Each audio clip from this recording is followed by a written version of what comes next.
He fed us soup made of meat from Nastia's dead body.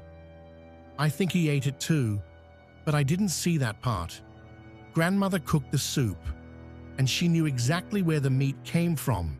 She knew who it belonged to. These are not the words of a horror movie script. This is the testimony of Olga, a young girl who witnessed hell on earth, inside a cramped, dirty apartment in Novokuznetsk, Russia. A place where the smell of rotting bodies was masked by loud pop music. A place where the monster wasn't just a man, it was a mother and her son. In the West, you know the names of Bundy and Dahmer. In the East, our monsters were hidden behind the Iron Curtain and the chaos of the collapsed Soviet Union. Welcome to the Eastern Bloc. I am Viktor Volkov.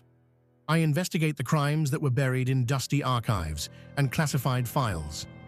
Today, we travel to the grim reality of 1996 Russia, to a story of cannibalism, madness, and a mother's toxic love. This is the story of Sasha Spesivtsev, the Siberian Ripper, June 1996.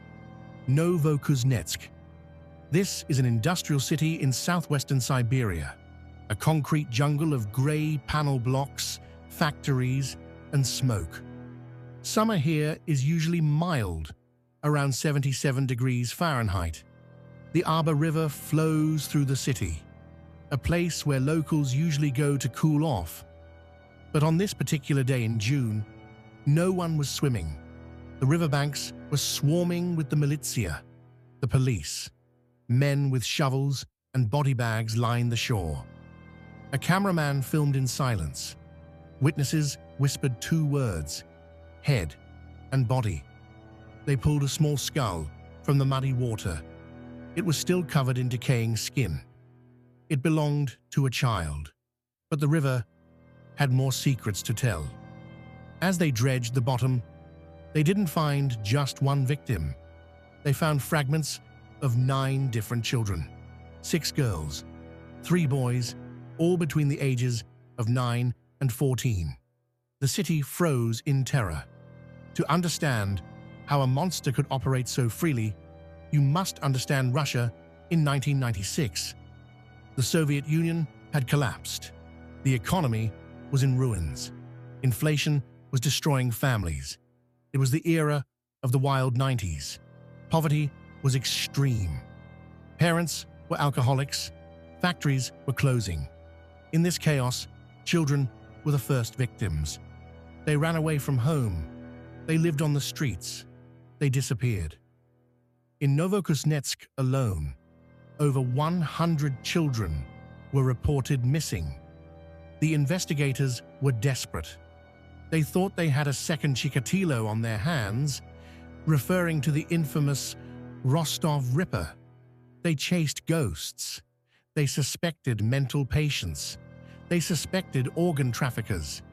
They even interrogated local hunters, thinking, who knows how to butcher a body this well? But they were all dead ends, until a mistake was made. 3 teenagers, Nastia, Zhenya, and Olga, vanished after leaving a local hospital for a walk. A store clerk remembered them. She saw the girls buying a bottle of water, but they weren't alone. They were talking to an old woman, a babushka.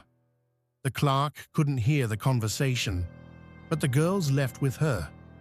Police created a sketch.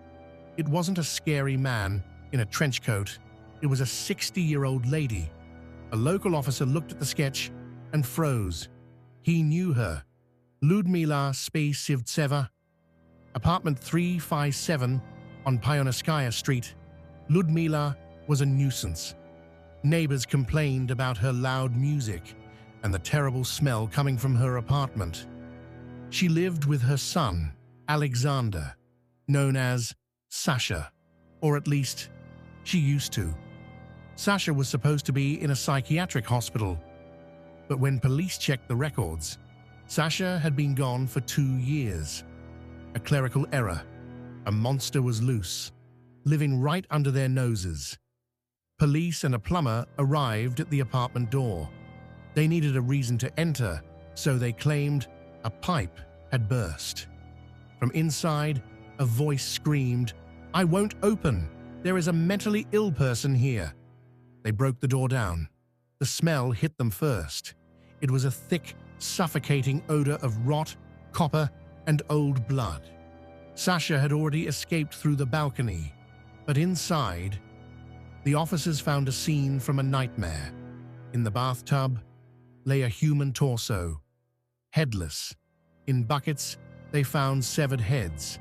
In the kitchen, bowls filled with human meat prepared for cooking. And in one of the rooms, barely alive, they found Olga. She was the only survivor, and she had a story to tell.